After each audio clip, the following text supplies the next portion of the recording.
Bueno, continuemos mis hermanos con el estudio de el Evangelio de Juan. Estamos en el capítulo 16, ¿no?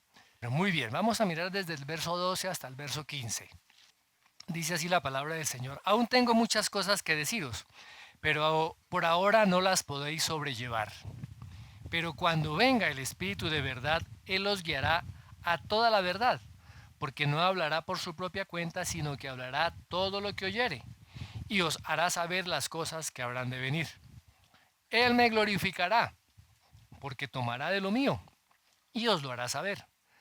Todo lo que tiene el Padre es mío. Por eso dije, tomará de lo mío, y os lo hará saber.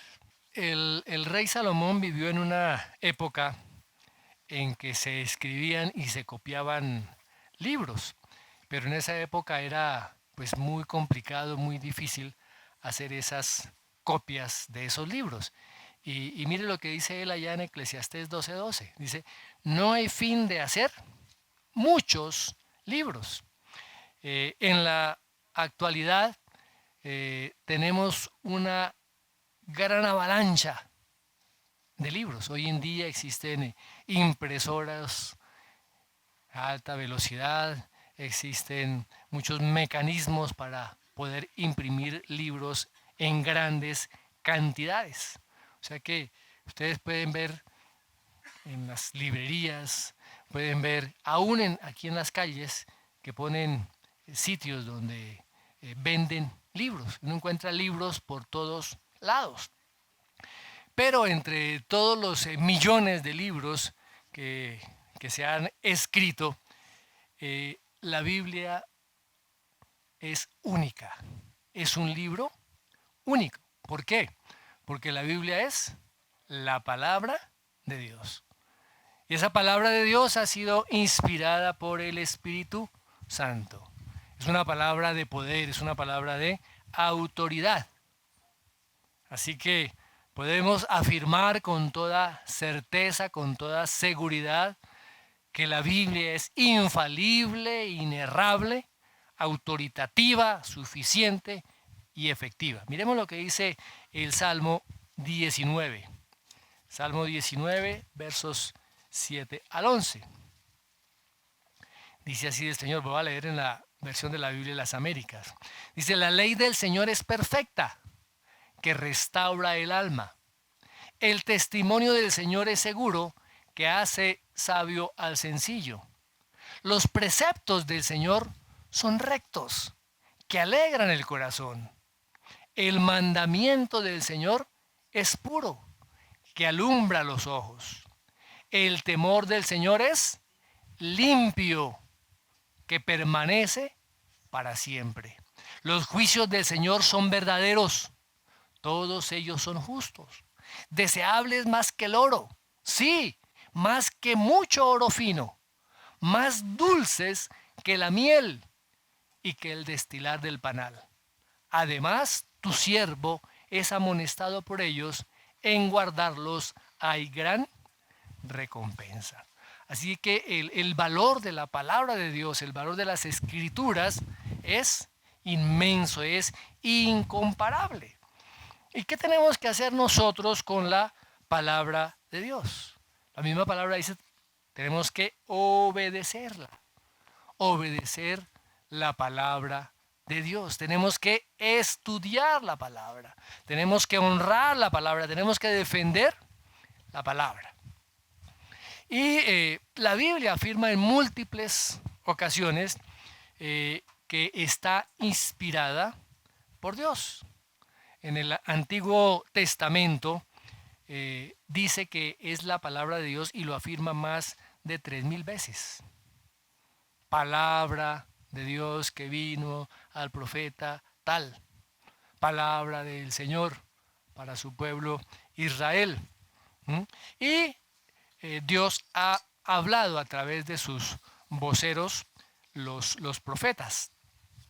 En Amós 3:7 dice lo siguiente: ciertamente el Señor Dios no hace nada sin revelar su secreto a sus siervos, los profetas. Dios quiere y se manifiesta y habla a sus profetas, habla al pueblo a través de sus profetas. Ahora también los escritores del Nuevo Testamento consideraban el Antiguo Testamento como escrituras inspiradas por Dios. En más de 300 ocasiones lo mencionan en el Nuevo Testamento. Por ejemplo, miremos Romanos 15, capítulo 15, verso 4. El apóstol Pablo le habla allí a los romanos. Romanos 15, 4. Porque todo lo que fue escrito en tiempos pasados, ¿a qué se refiere? A todo el Antiguo Testamento, las Escrituras. Dice, para nuestra enseñanza se escribió, a fin de que por medio de la paciencia y del consuelo de las Escrituras tengamos esperanza. El apóstol Pedro también allí en Hechos, capítulo 1, verso 16, dice lo siguiente. Hermanos, tenía que cumplirse la escritura, en que por boca de David el Espíritu Santo predijo acerca de Judas, el que se hizo guía de los que prendieron a Jesús. Las escrituras inspiradas ¿por qué? Por el Espíritu Santo, dice aquí. David habló. El Espíritu Santo habló por boca de David. Fíjense entonces cómo los apóstoles reafirmaban la veracidad y la autenticidad y la inspiración del Antiguo Testamento como la palabra de Dios. Es importante nosotros que podamos entender esto. Ahora, no solamente consideraban el Antiguo Testamento como palabra de Dios, sino también el Nuevo Testamento. También es considerado como palabra de Dios, que fue guiado e inspirado por el Espíritu Santo. Miremos lo que dice allí en segunda de Pedro 1:21. Pues ninguna profecía fue dada jamás por un acto de voluntad humana, sino que hombres inspirados por el Espíritu Santo hablaron de parte de Dios. O sea, toda la escritura es la voz, la palabra de Dios para nosotros hoy en día. De ahí la importancia que nosotros le damos a las escrituras. ¿Qué lugar ocupa la escritura en nuestra vida? ¿Qué sitio ocupa en nuestro corazón? ¿Qué sitio ocupa en nuestro diario vivir? Tendremos que preguntarnos esto, mis amados hermanos. Miremos lo que dice también allí en segunda de Pedro. Segunda de Pedro 3, 15 y 16. Considerad la paciencia de nuestro Señor como salvación, tal como os escribió también nuestro amado hermano Pablo, según la sabiduría que le fue dada. Asimismo, en todas sus cartas habla de ellas de esto, en las cuales hay algunas cosas difíciles de entender, que los ignorantes e inestables tuercen, como también tuercen el resto de las escrituras para su propia perdición. El apóstol Pedro está reconociendo que lo que Pablo había escrito era inspirado por Dios, inspirado por el Espíritu Santo.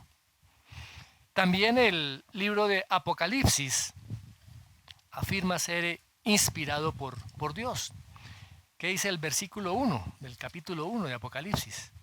Dice, la revelación de Jesucristo, que Dios le dio para mostrar a su siervo las cosas que deben suceder pronto, y la dio a conocer, enviándola por medio de su ángel a su siervo Juan.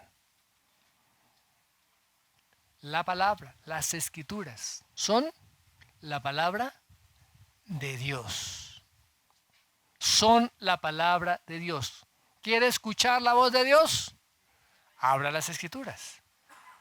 Hay mucha gente que quieren entrar en trance a ver si escuchan la palabra de Dios. Hermano, no tienen que entrar en trance para escuchar la palabra de Dios. Tiene que sentarse y abrir la Biblia, leerla y estudiarla. Ahí va a encontrar la ley de Dios, la palabra de Dios. Mira adelante, en el segundo capítulo de Apocalipsis, en el 7, donde el Señor se dirige a la iglesia de Éfeso. Dice, el que tiene oído, oiga. ¿Qué oye? Lo que el Espíritu dice a las iglesias. Es la palabra de Dios. Dios quiere hablarnos a diario. Por eso tenemos que ir a las Escrituras. Más adelante, miremos el capítulo 21, verso 5. Y el que está sentado en el trono dijo, he aquí yo hago nuevas todas las cosas. Y añadió, escribe, porque todas estas palabras son fieles y verdaderas. La palabra de Dios es fiel y verdadera en toda su totalidad. Pero usted va a decirme, bueno, pero usted cómo me puede demostrar de que esa palabra verdaderamente es fiel y verdadera. Pues hay muchas líneas de evidencia, mis hermanos, y vamos a considerar algunas. Primero vamos a ver la unidad que hay en la Biblia. Los críticos se deleitan en buscar vacíos en la narración. O sea, esos vacíos en la narración son como inconsistencias narrativas. Entonces ellos cogen las películas, programas de televisión, novelas, infinidad de libros y les hacen ese análisis y encuentran esas inconsistencias en la narración, o sea, esos vacíos en la narración. Pero fijémonos que la Biblia fue escrita durante un periodo de más de 1600 años. O sea, la Biblia no fue que alguien se sentó y la escribió toda de una. ¿Sí? Se escribió o fue escrita por más de 40 autores humanos, con una variedad de trasfondos, con una variedad de oficios. Esta palabra, estas escrituras fueron escritas por reyes, escritos por sacerdotes, por médicos, por escribas, por campesinos, y no tiene ningún vacío de narración. La Biblia no tiene ningún vacío de narración, porque los hechos que están escritos en la palabra son totalmente consecuentes desde el principio hasta el final, lo cual está demostrando que es totalmente veraz lo que nosotros encontramos en la Biblia. O sea que podemos decir con toda seguridad que el autor de la Biblia es Dios, ese Dios verdadero y ese Dios omnisciente. Muy bien.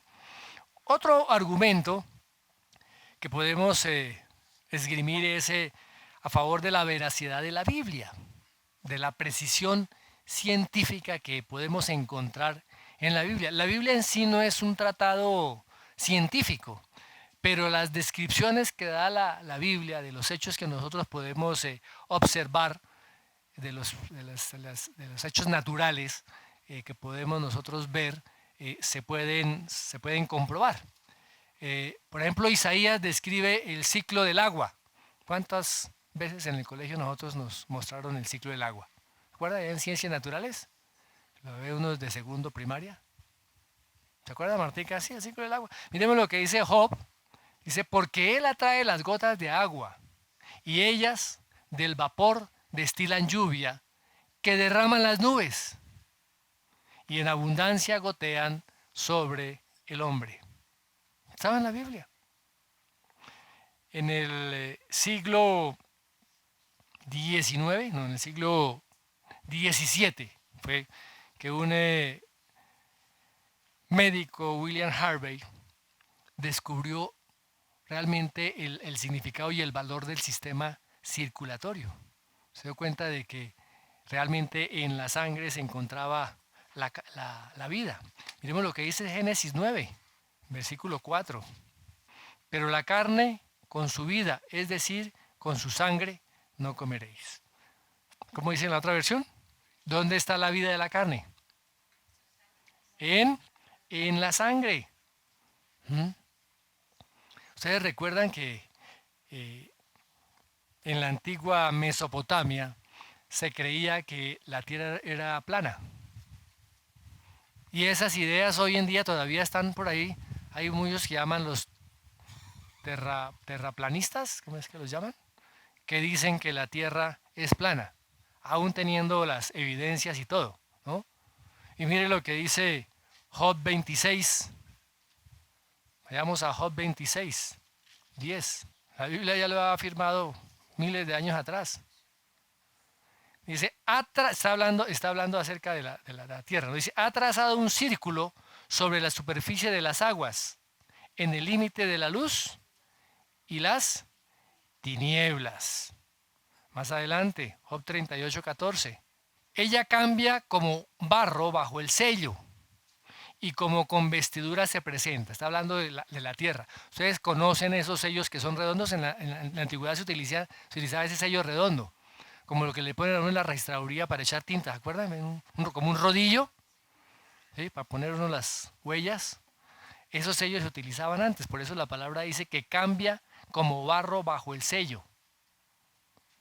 Gira. La tierra gira. ¿Sí?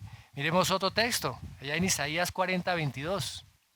Dice, Él es el que está sentado sobre la redondez de la tierra. ¿No es un círculo redondo? Muy bien. Así que la Biblia, mis hermanos, es totalmente veraz. ¿Sí? Hoy en día, con todos los descubrimientos científicos modernos, miremos por ejemplo lo que dice Génesis 22, Génesis 22, 17. De cierto te bendeciré grandemente y multiplicaré en gran manera tu descendencia como las estrellas del cielo y como la arena a la orilla del mar, y tu descendencia poseerá la puerta de tus enemigos. ¿Qué han descubierto los científicos con todos estos telescopios? La cantidad, mis amados, de estrellas que hay. Miles de millones de estrellas. Que aquí son comparadas con los granos de la arena, que no pueden contarse. Miremos lo que dice Jeremías. Como no se puede contar el ejército del cielo, ni se puede medir la arena del mar, así multiplicaré la descendencia de mi siervo David y de los levitas que me sirven. O sea, las estrellas que pueden ver los astrónomos no son muchas. ¿Mm? Ahora, con los potentes telescopios, ellos estiman que en nuestra galaxia hay al menos 100 millones de estrellas. Y hay miles de millones de galaxias. Entonces, ¿cuántas estrellas hay? 50. Hay 50 estrellas. Así como ¿cuántos granos de arena en el mar? 50. Son dos palabras. 50. No se pueden contar. Son incontables. ¿Ven? 50 con S. 50. Muy bien. La primera ley de la termodinámica. La energía no se crea ni se destruye, sino que se transforma. Miremos lo que dice Génesis 2.2. Génesis capítulo 2, verso 2 y 3. Dice, y en el séptimo día completó Dios la obra que había hecho y reposó en el día séptimo de toda la obra que había hecho, y bendijo Dios el día séptimo y lo santificó, porque en él reposó de toda la obra que había hecho. ¿Qué hizo Dios? Creó todo. Creó todo. O sea, de todo lo creado no se destruye. Solo se transforma. La actividad creadora de Dios terminó ¿cuándo? En el sexto día. Sexto día y el séptimo reposó. Pero ¿qué sigue haciendo Dios? Miremos lo que dice Colosenses 1:17. Y Él es antes de todas las cosas, y en Él todas las cosas permanecen. Dios preserva su creación. Y se asegura que la energía no se destruya, sino se transforma. La segunda ley de la termodinámica. ¿Recuerdan cuál es? La ley de la entropía. Muy bien. ¿Qué significa eso? ¿Qué significa la ley de la entropía? Que todo tiende al desorden. Que con el tiempo, en la medida que avanza el tiempo, el desorden aumenta. Esperemos que eso no sea así en sus casas. ¿Ok, mis amados hermanos? ¿Sí? Vemos que todo lo que hay en el universo se deteriora, por eso hay que estar permanentemente haciendo mantenimiento a las cosas, porque todo tiende a deteriorarse. ¿Cuándo comenzó a hacer efecto esta ley de la entropía? Si usted lee en el capítulo 3 de Génesis, ahí comenzó todo el problema. ¿Sí? Se comenzó todo a deteriorar, incluso el mismo universo. Miremos lo que dice el apóstol Pablo ahí en Romanos 8:20. Porque la creación fue sometida a vanidad, no de su propia voluntad, sino a causa de aquel que la sometió en la esperanza, de que la creación misma será también liberada de la esclavitud de la corrupción a la libertad gloriosa de los hijos de Dios. Pues sabemos que la creación entera aún gime y sufre dolores de parto hasta ahora. ¿Qué más evidencias podemos tener de que la Biblia es la palabra de Dios? La precisión histórica. ¿Qué significa eso? Que a través de los descubrimientos arqueológicos que se han venido dando en los últimos siglos y particularmente en este último siglo, se corrobora que lo que la Biblia dice, que lo que la Biblia narra es cierto, es verdad. La alta crítica racionalista del siglo XIX iba en contra de la Biblia. Ellos afirmaron, por ejemplo, mire, los hititas no existieron. Cuando ustedes leen en el Antiguo Testamento acerca de los hititas, fueron mencionados como más de 15 veces allá en el Antiguo Testamento. Ellos dijeron, nunca han existido. ¿Y qué ha pasado con los descubrimientos arqueológicos? Pues comenzaron a descubrir que los hititas sí existieron.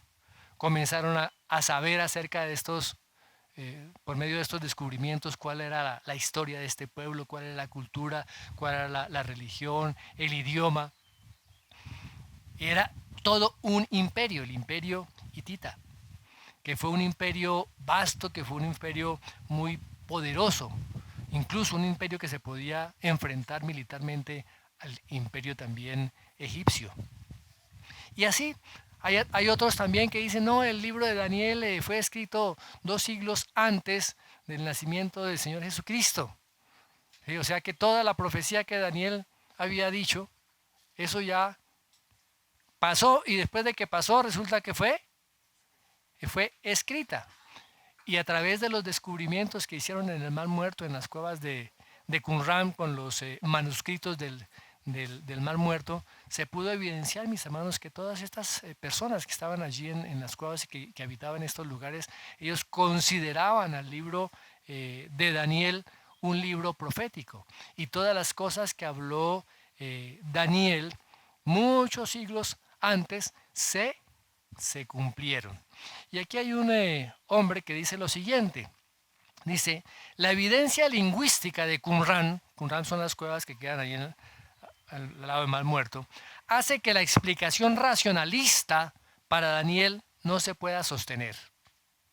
Es decir, que su escritura es posterior al siglo segundo. Dice, es difícil ver cómo puede defender ningún erudito esta posición y mantener la respetabilidad intelectual. O sea que estaban realmente equivocados. Muy bien. Ahora, otra evidencia de que la Biblia es inspirada, es escrita por Dios, es la palabra de Dios, es que las profecías que se declararon en el Antiguo Testamento se cumplieron. Ninguna persona puede predecir los sucesos futuros sin tener un conocimiento previo de esos sucesos. Pero en la Biblia se predijeron esos eventos futuros con un detalle único que ninguna capacidad humana hubiera podido hacerlo. Así que la probabilidad de que estas profecías pudieran realizarse de manera precisa es supremamente alta, es astronómica. No podrían haberse dado si fueran inventadas por un hombre. Y las profecías dichas, declaradas con respecto a la venida del Mesías, con respecto al Señor Jesucristo, todas fueron cumplidas, mis hermanos. Todas anunciaban la venida del Señor Jesucristo, del Mesías, y todos esos detalles que las profecías mencionaron se cumplieron en el Señor Jesucristo. Los que les gusta estudiar y los que les gusta leer pueden consultar este libro de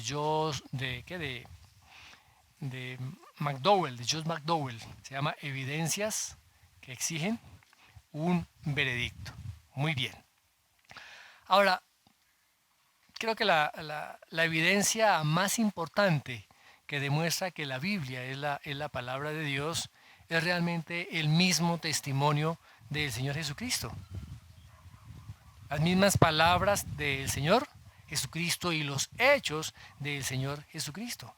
Vemos que en este tiempo se tienen muchísimos más manuscritos del Nuevo Testamento que muchos de los libros que se escribieron en esa época.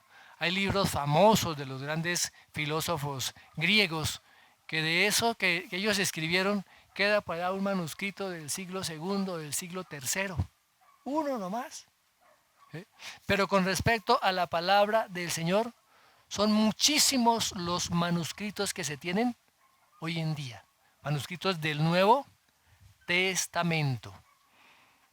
Los que les gusta también estudiar pueden mirar esa parte de cómo evolucionó y cómo se formó ese canon, y particularmente el del Nuevo Testamento. Muy bien, toda la historia de la formación de la Biblia. Ahora, siendo el Señor Jesucristo Dios mismo, el Hijo de Dios, Él no se equivocó, Él no erró. Él lo que siempre habló fue verdad. Y el mismo Señor Jesucristo declaró la veracidad, la autenticidad y la autoridad de las Escrituras. Él enseñó que el Antiguo Testamento es la palabra de Dios, es la palabra autoritativa, es la palabra infalible. Y la citó más de 70 veces. El Señor Jesucristo citó más de 70 veces el Antiguo Testamento. Y él mismo lo declaró, la escritura no puede ser quebrantada. ¿eh? Es más fácil que pase el cielo y la tierra, que se frustre una tilde de la escritura, de la ley. Él también tenía la certeza de que todo lo que estaba escrito se cumpliría. Todo lo que fue dicho en el Antiguo Testamento acerca del Hijo del Hombre sería cumplido. También el Señor Jesucristo reafirmó y corroboró la existencia de muchas personas del Antiguo Testamento, así como Moisés. Él habló acerca de Moisés. Él habló acerca de cómo Moisés recibió la ley. Habló acerca del maná que Dios dio al pueblo de Israel. Habló de la serpiente de bronce, la cual los israelitas tenían que ver cuando eran mordidos por las serpientes. Habló también de Jonás y de su trabajo que tenía que realizar en Nínive. Habló de cómo se lo tragó un gran pez. Habló de la reina de Saba, habló acerca de Salomón. Habló de la viuda de Sarepta y de su trabajo allí, del trabajo de Elías. También habló de las 70 semanas del libro de Daniel. El Señor habló de Génesis, de la creación, cosas que fueron reales. Hoy en día mucha gente piensa que los primeros capítulos de Génesis son un mito, son una alegoría. El Señor Jesús habló acerca de Adán y Eva. Él está reafirmando lo que la palabra de Dios decía. Habló acerca del diluvio. Habló acerca de la destrucción de Sodoma. Habló acerca de la muerte de la esposa de Lot. Habló de los patriarcas. Todo esto lo dijo el Señor Jesucristo. Así que las escrituras no tenían errores. Totalmente veraces, mis hermanos. Muy bien. Ahora sí entremos a los versos que nos competen hoy, después de esta pequeña y corta introducción. Verso 12 del capítulo 16 de Juan dice: aún tengo muchas cosas que deciros, pero ahora no las podéis llevar. Después de 3 años que el Señor está compartiendo con sus discípulos, que está instruyéndolos, y el Señor les dice: todavía hay muchas cosas que tengo que decirles. ¿Por qué el Señor Jesús no aprovechó esta oportunidad para decirles todas las cosas que no les había dicho? Y todas las cosas que ellos necesitaban saber. Él lo menciona aquí, porque ustedes todavía no las pueden sobrellevar. No pueden ustedes comprender todo esto en este momento. Estaban embargados por la tristeza de la situación en que se estaba viviendo, que sabían de que el Señor Jesucristo iba a la cruz en unas cuantas horas. Pero también una razón bien importante, mis hermanos, es que hasta ese momento ellos no podían entender la importancia de la cruz. No podían entender la importancia de la resurrección. No podían entender la importancia de la ascensión, porque todavía esos sucesos no habían ocurrido. Y para la mayoría de los judíos, incluyendo a los mismos apóstoles, tenían el concepto del Mesías libertador, el Mesías político, ese Mesías militar que los iba a liberar de el yugo de Roma. Ahora, ellos estaban esperando a que el Mesías expulsara a esos romanos, a que se restaurara nuevamente la soberanía de Israel y que ese reino mesiánico comenzara a funcionar y que todas las promesas que habían sido dadas fueran una realidad. Ellos no podían entender el concepto de ese Mesías, siervo de ese Mesías, sufriente de ese Mesías que tendría que morir. ellos no lo entendían. Porque el Señor Jesucristo vino a conquistar, no a los romanos, sino al pecado y a la muerte.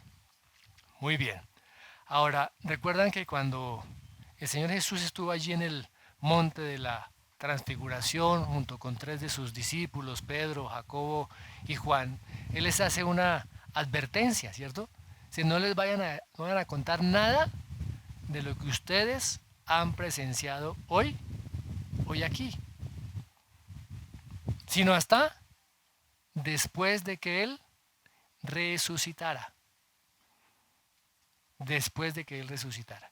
Vemos lo que dice Lucas 18, 31 al 34. También cuando el Señor se dirige a Jerusalén ya por última vez y le dice esto a sus discípulos. Dice, tomando Jesús a los 12 les dijo, he aquí subimos a Jerusalén y se cumplirán todas las cosas escritas por los profetas acerca del Hijo del Hombre.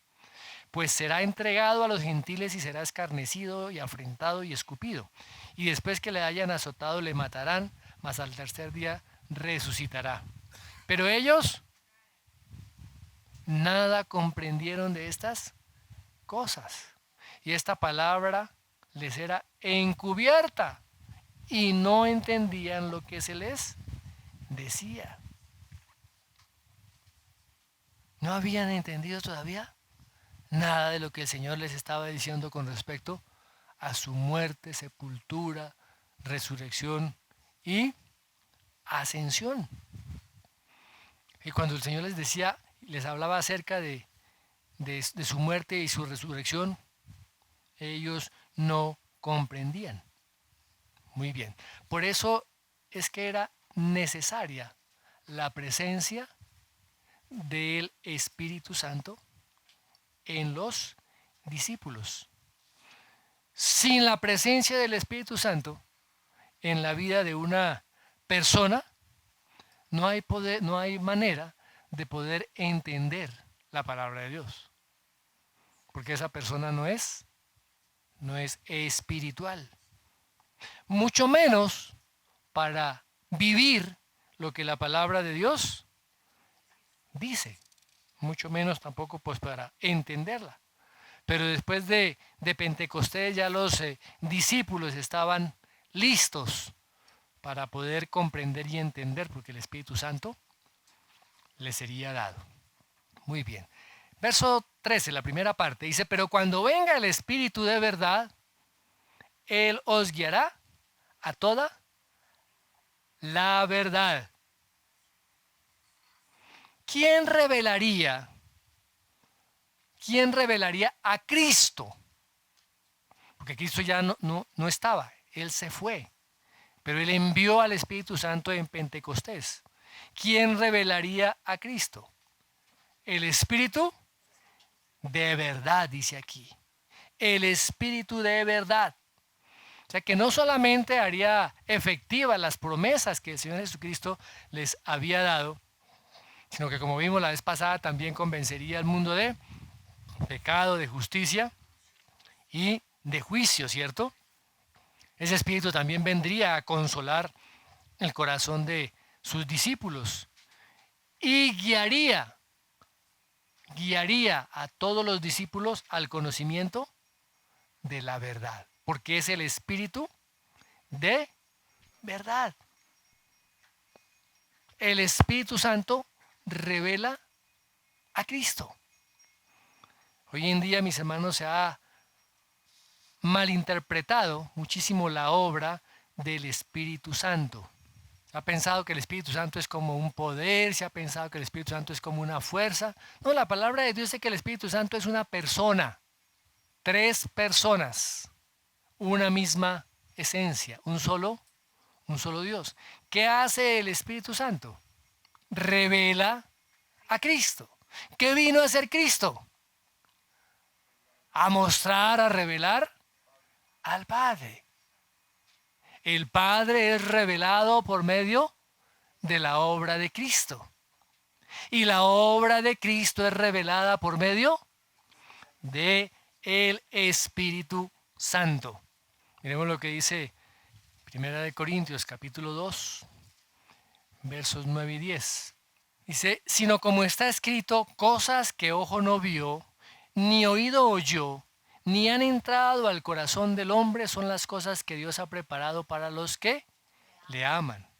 Pero Dios nos las reveló. ¿Cómo?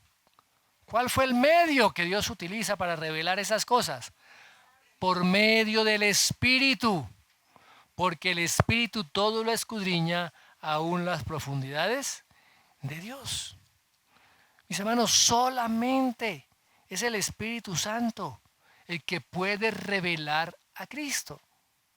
Solamente el Espíritu Santo, porque el Espíritu Santo lo conoce todo, todo lo de Dios, porque es el mismo y es el que está autorizado para revelar esa verdad divina al hombre. La Biblia es infalible. ¿Por qué es infalible? Porque el Espíritu es el Espíritu de verdad, no miente, no se equivoca. ¿Qué dice Juan 17:7? Santifícalos en la verdad. Tu palabra es verdad. La palabra de Dios es verdad. ¿Por qué? ¿Por qué? Porque fue inspirada, ¿por qué? Por el Espíritu de verdad. Por el Espíritu de verdad. Muy bien. Ahora, mis hermanos, eso incluye todas las escrituras. Miremos lo que dice allá el apóstol Pablo a su discípulo Timoteo en la segunda carta, en el 3:16.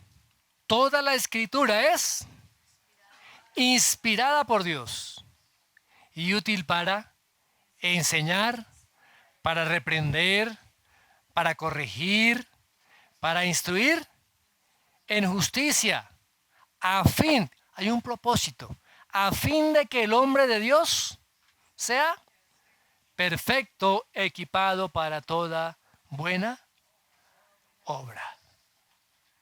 ¡Wow! Qué verdad tan tremenda, mis hermanos. Tenemos la voz de Dios, la palabra de Dios a nuestro alcance. No tenemos que ir por allá a algún gurú para treparnos a las lomas en la India para saber y escuchar la voz de Dios. Está ahí, al alcance de cada uno de nosotros. Ahora, esa inspiración de la Biblia pues incluye los 66 libros del canon y excluye los demás escritos extrabíblicos. ¿Sí? Desde el Génesis hasta el Apocalipsis está la revelación completa y final y total de Dios para el hombre. Miremos lo que dice Apocalipsis 22, 18 y 19. Dice, yo testifico a todos los que oyen las palabras de la profecía de este libro. Si alguno añade a ellas, Dios traerá sobre él las plagas que están escritas en este libro.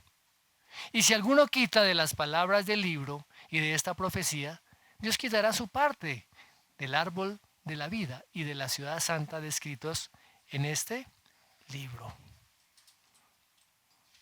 Mis amados hermanos, tenemos la verdad total y completa.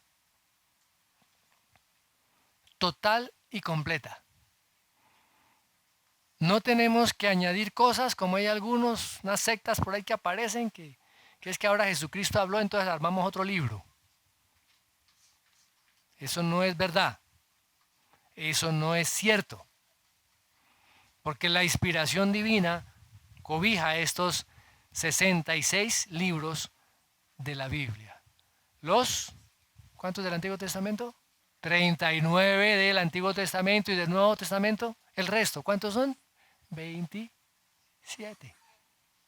27 libros. Muy bien. Ahora, mis amados hermanos, el propósito de las Escrituras de Dios hablando a cada uno de nosotros es para perfeccionarnos y hacernos semejantes a Él. Hay tantas gente que comienzan a especular acerca de las profecías y en este tiempo que ya Dios está allá, el Señor Jesucristo está allá en las nubes, que no sé qué. Mis amados hermanos, estas palabras que están aquí, estas palabras proféticas, Dios las habla a nuestro corazón. ¿Para qué? Acabamos de leer, para que el hombre de Dios sea perfecto.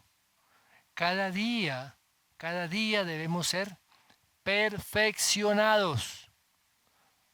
Perfeccionados para ser semejantes al Señor Jesucristo. Y para hacer, como dice aquí, para estar preparados para hacer toda buena obra. O sea que no hay necesidad de una revelación adicional. Vamos a complementar la revelación de la palabra porque es que Dios se quedó corto al revelarnos algunas cosas. No, señores, así no es. La palabra de Dios está completa. Completa. ¿Y cuál es la promesa que el Señor nos da aquí en este versículo 13? Dice que Él nos guiará. ¿Nos guiará a qué? A toda verdad. A toda verdad. Viene la iluminación del Espíritu Santo. Recuerda que nuestro entendimiento antes estaba viviendo en tinieblas, en oscuridad. ¿Y qué hace el Espíritu Santo? Trae luz. Trae luz. Y esa luz, wow, comenzamos a ver las cosas que antes no veíamos. Miremos lo que dice el apóstol Juan, allá en su primera carta. Pero vosotros tenéis unción del Santo y todos vosotros lo sabéis. ¿Cuál es la unción del Santo? Pues es el Espíritu Santo morando en la vida del creyente. Pero hoy en día, mis hermanos, he escuchado algunas cosas, ¿sí? Es que yo tengo una unción especial, dice por algún predicador. Entonces yo voy a transmitir esa unción especial a ustedes. ¿Cómo así? Y la gente se cree eso porque no conoce la Biblia. La palabra del Señor dice que nosotros tenemos la unción del Espíritu Santo.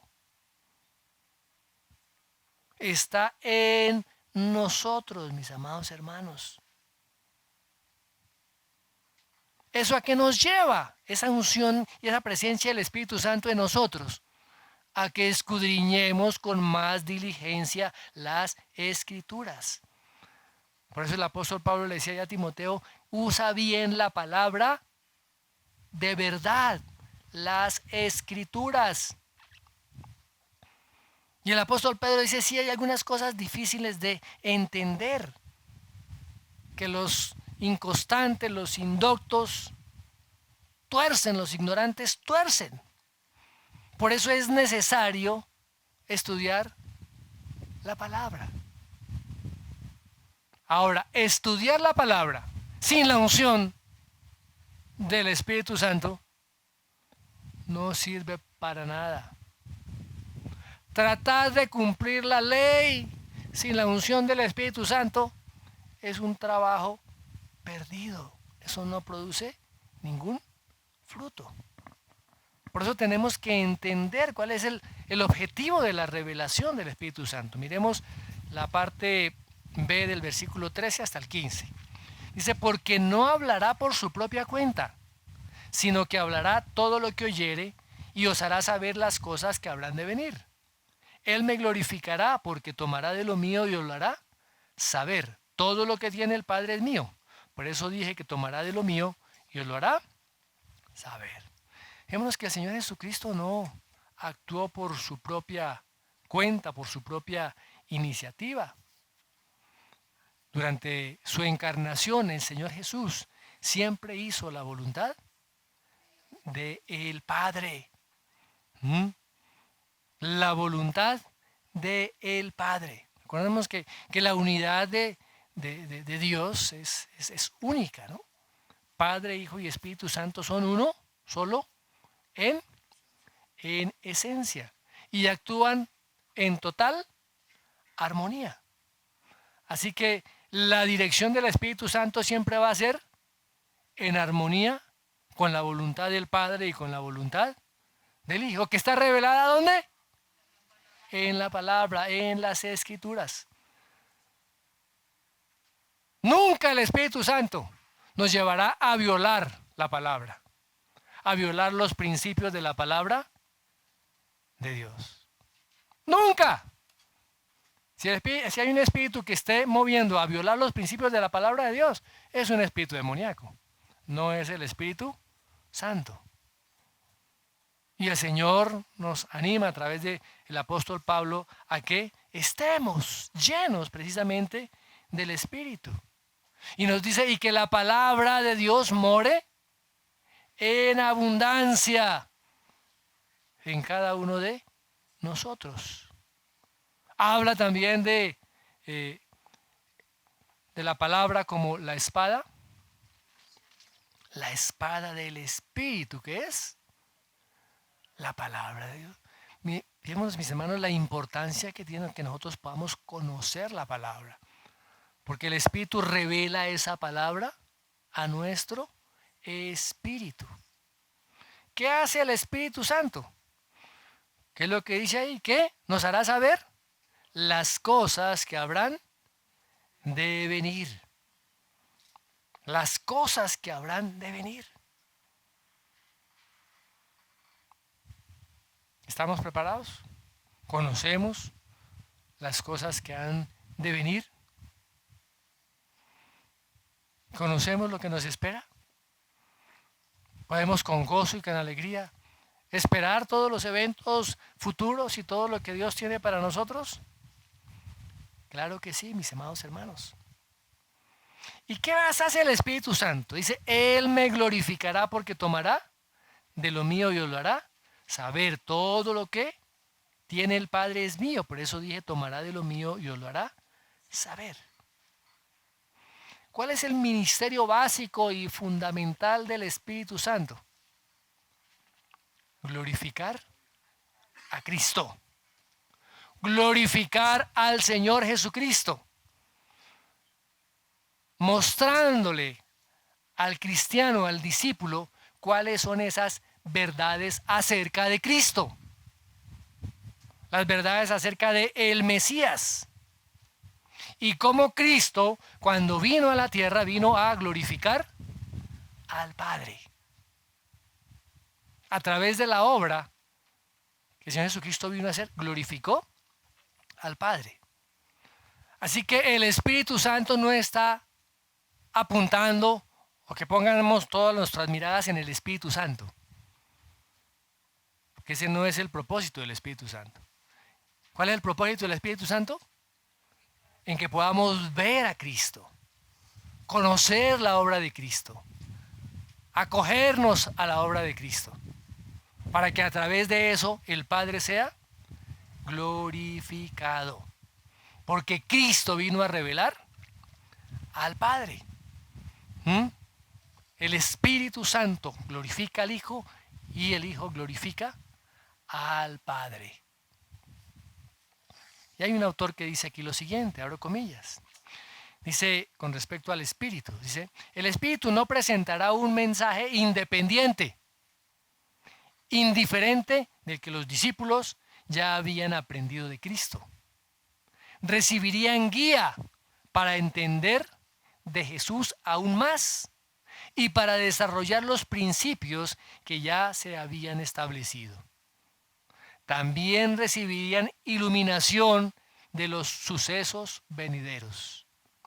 Él destaparía la verdad a medida que los discípulos crecieran en capacidad y comprensión espiritual. ¿Qué es lo que hace el Espíritu? Ese cuentico, mis hermanos, que el Espíritu Santo viene a tumbarnos y viene a hacernos revolcar y a perder el control de nuestros cuerpos y a reírnos sin control. Eso no es lo que la Biblia dice. Eso tiene que ver más con las emociones y no con la verdadera obra del Espíritu Santo, que es revelar a Cristo a cada uno de nosotros. La gloria de Cristo se revela ¿en dónde?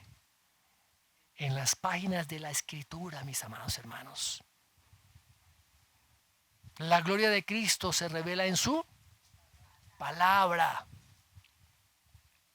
Y el Espíritu Santo usa esta palabra para moldearnos a cada uno de nosotros a la imagen del Señor Jesucristo. Miremos lo que dice Segunda de Corintios. Segunda de Corintios 3. 3:18. Pero nosotros todos, con el rostro descubierto, contemplando como en un espejo la gloria del Señor, estamos siendo transformados en la misma imagen, de gloria en gloria, como por el Espíritu del Señor. Dios va transformándonos. ¡Wow! Nos metemos con las Escrituras y el Señor nos va dando entendimiento, nos va dando iluminación, nos va dando revelación, ¿sí?, a través del Espíritu Santo. ¿Y comenzamos a qué? A ser transformados. Dice que de gloria en gloria. Ahora, si el propósito del Espíritu Santo es glorificar a Cristo, ¿cómo puede ser menor esa obra en nosotros? Porque el Espíritu va a glorificar a Cristo en cada uno de nosotros. Y finalmente es el Espíritu Santo que da el testimonio de la verdad de las Escrituras. Qué poder tan maravilloso que tenemos cada uno de nosotros, porque el Señor dice que hemos sido sellados con las arras del Espíritu. Y podemos estar confiados y seguros que la palabra de Dios tiene una unidad coherente única. Tiene una precisión científica excepcional. Se puede verificar de manera histórica que las profecías se han cumplido. Es única. Y que el Espíritu Santo solamente es quien finalmente puede convencer a los pecadores de pecado, de justicia y de juicio. Qué belleza, mis hermanos, qué riqueza. El Espíritu Santo es el que trae la nueva vida al que estaba muerto en sus delitos y pecados. El Espíritu Santo es el que transforma totalmente nuestro pensamiento para acogernos a las Escrituras y amarlas, estudiarlas, meditarlas. Nos muestra la palabra escrita para que nosotros podamos conocer a la palabra encarnada, al Verbo encarnada, al Señor Jesucristo. El Espíritu Santo es el que convence en el corazón al hombre de que la Biblia es la palabra de Dios, de que es una palabra confiable, de que es una palabra segura, que es totalmente veraz el mensaje que está aquí acerca del Señor Jesucristo. Y que podemos acogernos total y confiadamente en esas buenas noticias, en las buenas nuevas de salvación. Por eso el creyente ama la palabra, ama las Escrituras, porque es la palabra de Dios. Estudia las Escrituras. Cree porque la obra del Espíritu Santo está siendo realizada en su vida. Así es que todas las evidencias, mis amados, confirman y validan ese don divino que podemos tener de poner toda nuestra confianza en las Escrituras. En las Escrituras. Amén. De ahí, mis hermanos, nuestra responsabilidad de ser diligentes día a día en el estudio de la palabra. Amén. Señor, te damos gracias porque tenemos la palabra profética más segura, porque en ella, Señor, nos has revelado a Cristo por medio de tu Espíritu Santo, y a través de Cristo nos has dado a conocer al Padre. Señor, gracias por ese enorme privilegio que podemos disfrutar hoy en día, de poder tener este texto escrito al alcance de nuestras manos, al alcance de nuestros ojos, para meditarlo, para leerlo, para amarlo, para guardarlo, para vivirlo, Señor. Rogamos que tu Espíritu Santo, Señor, en cada uno de nosotros sea como potenciando, despegando, creando, Señor, cada día más ese anhelo por tu palabra, ese deseo por buscar ese alimento sólido que está escrito aquí en tu palabra, ese alimento de conocerte, de amarte, de servirte y de llevarnos cada día más y más a ese conocimiento de nuestro gran Dios y Padre Celestial. Gracias, Señor, te damos en el nombre de Jesús. Amén.